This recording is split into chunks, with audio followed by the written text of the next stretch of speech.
The future is something that everyone worries about at some point or another. The most ironic part is that no amount of preparation can prepare you for what will happen, because preparing just causes you to waste time. So the only thing left to do is just live at full speed. But what happens when you don't see a future for yourself? What's the point of living then? Do you just give up? Cyberpunk Edgerunners is a 10-episode long show that runs at full speed. The characters, setting, and story all run in a sprint, yet the impact on the show has left on its audience has been a marathon of pain. Why is that? I don't know. Let's look into the show and see. You killed 27 people. What? You experienced someone killing 27 people, or at least that's what the main character, David, experiences through a unique piece of technology in the future called a brain dance. The tech that the killer used to kill all those people, and the brain dance show how futuristic the setting this world is in. The year is roughly late 2075, and the future is utter buns. Initially, it may not seem like it. We just experience how awesome the future's tech is, but as the audience gains a grasp of David's living situation, and the struggles for the average person, the reality of the situation sets in. David's mom, Gloria, is constantly struggling to find a way to make financial ends meet. In the future, the financial divide has only grown by staggering amounts throughout the years. She works as an EMT, but can hardly afford to pay the rent, let alone the necessities that come with an apartment, such as a washing machine that fails, or David's updates needed for his class. David's walk to school only emphasizes how cruel the world has become to its people. The homeless are littered throughout the city, and a third of them are high out of their minds. Another third are just sleeping, and the final third are just cranking it, probably high too. This solidifies Night City as an omnipresent antagonist. Then he and his mom get into a gang fight, which turns into a car crash. His mom dies, he gets into a fight again, and then he picks up his mom's ashes. That sound like a lot? I was asking myself that too. This was only the first episode, and yet I had just watched what could have been 6. Remember how David's mom was an EMT? Turns out she was assigned to take care of that crazy killer that killed 27 people.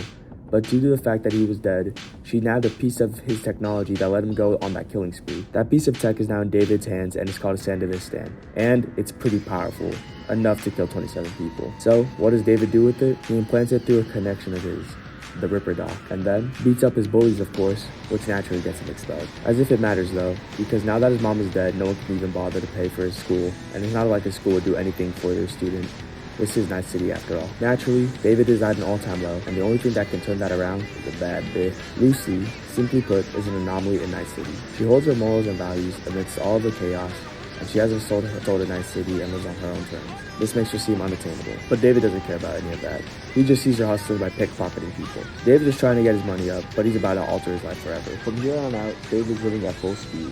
He uses Sandevistan 8 times to pickpocket multiple people that are on the metro. He then goes into shock. Turns out, Ripper Doc advises that he should use a Sandevistan twice a day max if he doesn't want to go crazy. Literally. More on that later. Lucy takes David to her apartment, and she opens up to him about her personal dream, going to the moon, and her ambitions. In her bed. Sexy talk aside, the music's presence is greatly felt here. The whole series itself does a phenomenal job with this, whether it was the dialogue between David and his mom before she died, or on David's walk to school. The music was taken right out of the game, yet it fits so well with the show. Then, a big cyborg snatches David straight out of bed. Not so sexy after all. Turns out this dude is the leader of a gang, and it turns out that the cyborg David implanted is his. Oh shit. But wait, this guy, whose name is Maine, is not actually that threatening. In fact, he kind of feels bad for David. David then requests to join the gang. He has nothing left after all. Maine accepts, and the two start working together. It's ironic. In a city where there's nothing but cruelty, you can find sanctuary and family in gangs. From here, we meet the rest of the gang. Aside from Maine, there's Dorio, Kiwi, Pillar, Rebecca, Falco, Lucy. From here on, the crew's bonds grow. David becomes a part of the gang, and the gang has their trials and errors, but everything is going well. One night, while the gang is going home for partying, Pillar decides to piss off a homeless guy. Not a good idea. This guy is batshit insane. In fact, he's cyber psycho. Earlier, I stated that if David were to overuse his Sandevistan, then he would go crazy as well. If he were to overdo it, he'd end up like this. Now, Pillar is dead. David in shock, and Maine's body is malfunctioning. The whole gang is scrambling to process the situation, and Lucy almost dies. Maine's years of experience are ultimately what saves the rest of the gang, and he kills off the cyber psycho. From here on out, you can assume that everything at Night City comes at a price. It also starts to nag at you. Will David turn out like this? I mean, he's been going crazy on his Sandevistan. The good news is, you can stop going crazy by just de-implementing all of the technology on you. David will do that, right? Lucy ultimately expresses her feelings to David though, and she's afraid that he'll get her on the missions from here on out. But he reassures her that it won't happen. From here on, the show's stakes have been raised. The music, the characters, the setting, All of it, it's grim. Billy being dead is weighing down on the crew. They're a fractured family, yet they still push on. Maine picks up a new job for the crew, even though they might not be ready for it. It ties back to the man who created the bait and dance in the first episode, Jimmy Kurosaki. He's actually a pretty big hotshot, and he's their key to pull off a setup. The gang's ultimate goal is to get information from someone who has more connections and power than Maine, in terms of Night City at least. The gang ends up cornering Jimmy Kurosaki with some setbacks, and as they're about to pull off the setup, everything couldn't go worse. The person that they were trying to set up is the father of one of the bullies that David beat up. His name is Tanaka. The father then releases spikes from his body, and while the gang survives, Jimmy dies. The cops pull up, and the gang flees. Jimmy's words hang over David, and the audience as well. You either lose yourself forever, or die. But this banger scene plays. I'm built different. The story cuts to Maine. He's standing in an open field, we're in his memories. The show then pans to him on the outside. He's not there. In fact, the show has been subtly hinting at his increasing distance. The gang questions if he's okay, but he's clearly not. When he snaps back to reality, the persistent questioning causes him to snap, and shit hits the fan. Kiwi was hacking Tanaka's brain, because it's 2077, and Maine beats her unconscious. Dorio tries to stop Maine, but then Tanaka wakes up from his hack since Kiwi's knocked out. Tanaka then tries to convince David to leave his new life behind. David feels guilty, and the whole area is in chaos. Lucy starts hacking Tanaka's brain to try and salvage the information, because that's what they were originally there for, and finds something on David instead. The cops get wind of all this because for a brief moment, Tanaka's heart stops. David rushes Lucy to a car with a Sandivist on. With the cops coming, David has to choose between backing up the gang or saving Lucy. Lucy pleads for David to stay with her so the two can start a new life. But David's a bro's bro. A man's man, through the chaos and all, he chooses to try and save the gang. He returns to Maine in full swing with cyberpsychosis and Dorio and Tanaka dead. The situation feels helpless. It is helpless. Maine stops and looks at David, but he doesn't act violent towards him. Rather, David reminds him for a split moment of who he was. Even though cyberpsychosis has a deathly grasp on him, it's David's kindness, his innocence, and the determination he has to salvage what's left to save Maine. But Maine has seen his share of rough situations, and this is a helpless one. He looks at David and says, Just keep running. all hell breaks loose, and it ends. Not actually, but close to it. A few months have passed, and David is different. He went through puberty and a lot of cyber upgrades, but the original team is a shell of what it was. All that's left is Rebecca, Kiwi, Falco, and David. Lucy left. David not only listened to Maine, but he surpassed him. His influence stretching across Night City, and that attracts quite a few people, including Faraday. Now y'all don't know Faraday, except you do. Faraday is the guy who gave Maine his final mission, and now he wants David to do what Maine couldn't. Now, a reasonable person would obviously deny this offer, but David has a chip on his shoulder. He has something to prove. He accepts the offer.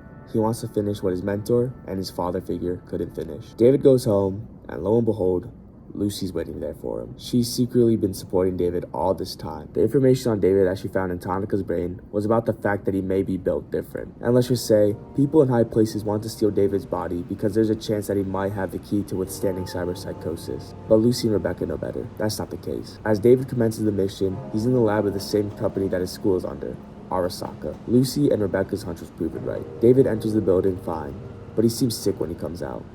David knows killing people is a part of his job. He does it without hesitation, but he's only ever killed bad people. While in Arasaka lab, David started his cyberpsychosis. At home, David collapses out of exhaustion, and Lucy takes him to the man who implanted the Sandivist in him, Ripperdoc. He tells David to dechrome as soon as possible, but David refuses instead and doubles down, making Ripperdoc supply him with all the cyberpsychosis suppressants he has left. David plans on finishing this mission, but once again, Lucy pleads with David to give it all up, and once again, David refuses. The two get into a heated argument, and it's at that moment that Lucy's informed that someone's trying to pick up on David's location to abduct him. Lucy hasn't told David that he's a prime target, let alone why, because of how reckless he is. So when she leaves, the two have an even more fractured relationship. Except Lucy got set up none other than Faraday and Kiwi. The reason? Get this. It was money. Faraday had always been a slimy guy. He led Maine to his death with no remorse. But Kiwi betraying the team was just disappointing. She threw any form of morals for a few bucks. Faraday isn't also the ringmaster. He's working under Arasaka to get them information on David, and on top of that, he's betraying Arasaka's only competitor, Militech, who hired him to get them information on Arasaka's new weapon. The mission he gave Maine originally, and the one David is tasked with currently, is to give Arasaka data on David's genetics. And now the only person who could have warned him is kidnapped. David has no clue about any of this and is rushing towards his death trying to find the weapon that Militech is after. Not knowing that he's set up, 3 different organizations are now trying to kill David. Militech, who are after the secret weapon, some random gang that also wants a secret weapon that Arasaka has as well, and Arasaka, who wants David to use the weapon so they can see his true potential. Arasaka will get what they want because Militech is what they sound like, a military company that can crush the average person. David dons a suit and starts going ham, but David is only becoming more and more machine and less human. He's losing his sanity and is getting closer to the brink of going cyber psycho. It's only after David wipes out the entirety of Militech that he receives a call from Faraday that Lucy has been kidnapped, and David is ready to save her at all costs. David, Falco, and Rebecca head over to Arasaka Tower at max speed, but with each passing moment, David only loses his mind more and more. However, the gang is not messing up their pull-up gang. This guy Falco drives David right into Faraday's air vehicle. With Faraday heading straight to Arasaka and bringing one of the biggest threats in Night City, Arasaka uses their ace, Atom Smasher. Before David has his final fight, he has a similar sequence of how Maine died before he went out. A rush of memories, and then the cyber-psychotic look in his eyes. With no time to spare, he goes straight to business. Even after going off the edge, he knows his only task is to save Lucy, and his pull-up game was magnificent again. He then murks everyone except Lucy. Atom Smasher pulls up, and shit is about to go down. David and Adam have a brief exchange, and then it's straight gears. It could be arms. David then puts a round in David, and he loses it. Now initially, when David uses his Sandevistan, he ends up being faster than people can perceive him. But because Lucy's life is at stake, he splits into 3, beating the chrome out of Faraday, dodging the rest of Smasher's bullets, and saves Lucy. But here's where Atom Smasher shows his experience. Although David quite literally just speed blitzed him, he pre-fired a bomb straight to where David was gonna be. Lucy and David are thrown off the building. David now has lost all sense of who he was, and I think here's where the show kicks the audience's heart. Lucy saves David from flowing fully cyber psycho, just like how David gave his humanity back temporarily. The two share a heartfelt kiss, but Smasher has to ruin the moment. While he's unloading rounds at the 2, they reunite with Rebecca and Falco, and for a second, you think they might prevail. But this is Night City, and everything goes up in flames. Rebecca basically gets off screen due to how sudden her death is, and David can't even react to save her. David entrusts Rebecca to Falco as he faces Atom Smasher. Their battle lasts around 20 seconds before David lost to Smasher, but for some reason, he dies with a smile. Lucy would have to mourn David's loss all by herself, but David would partially consider her feelings after death because she was able to go to the moon. Now that everyone who has not watched the show is caught up, and everyone who's watched the show should have skipped to here, let's get started. Simply put, and what I'll probably put in the thumbnail, is that Edgerunners is a modern tragedy, not like the one Shakespeare would have made. Edgerunners had memorable characters you got attached to. So when one died, you felt that bond get severed, except for Kiwi. But the ways that the characters went out were brutal, and that are something that hopefully no one watching this video will have to experience. Each death also had something to take away. For Gloria, terrible things can unfortunately happen to normal people.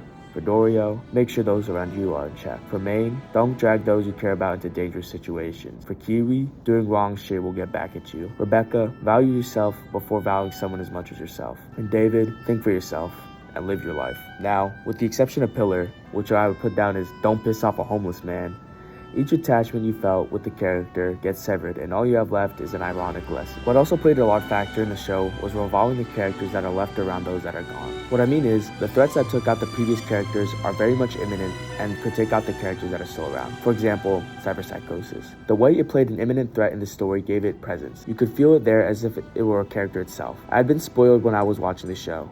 I knew David would die. Not how though. I actually originally thought Lucy would die too. But even though I knew that, I thought that in the end, it would be cyberpsychosis that killed David, not Atom Smasher. It makes it all the more bittersweet that it was Lucy's love that brought him back, only for him to die at the hands of Smasher. But I think the biggest gut punch in the show was David's inability to recognize someone's love for him. He somehow fumbled Lucy and literally got Rebecca killed for his sake. Free her! But it was also the ability for him to have his own aspirations and dream. The only time he really lived for himself was when there was no one to guide him or someone's life that he cared about was in distress. So my message for this show is, cherish those around you. The only thing you'll have in 52 years are the ones that value you for you. Those are the people that will help you get through all the crappy experiences that life can offer, and will also be there to help you celebrate the goals and dreams that you have. If you don't have a goal or dream, make one. That's why David met such a tragic ending. He only fulfilled what he thought others would want him to do, rather than live for himself. So you should live for yourself. To everyone that stuck around through the end, I really appreciate it. I really wish I could have pumped out more videos, but I just got to college, or I didn't just get to college, but the transition from college to now has been very stressful. It's been hard to adjust to adjust, if you guys know what I'm saying. By the time I'm recording this, it's September 29th, and it's been 58 days since my last video. That is not how I wish pump out content, but hopefully I'll get this video out at some point in October, so we'll see. And goal from now on, since I think I've kind of adjusted better, is maybe like 1 video per month. And yeah, thank you. I'll see y'all soon.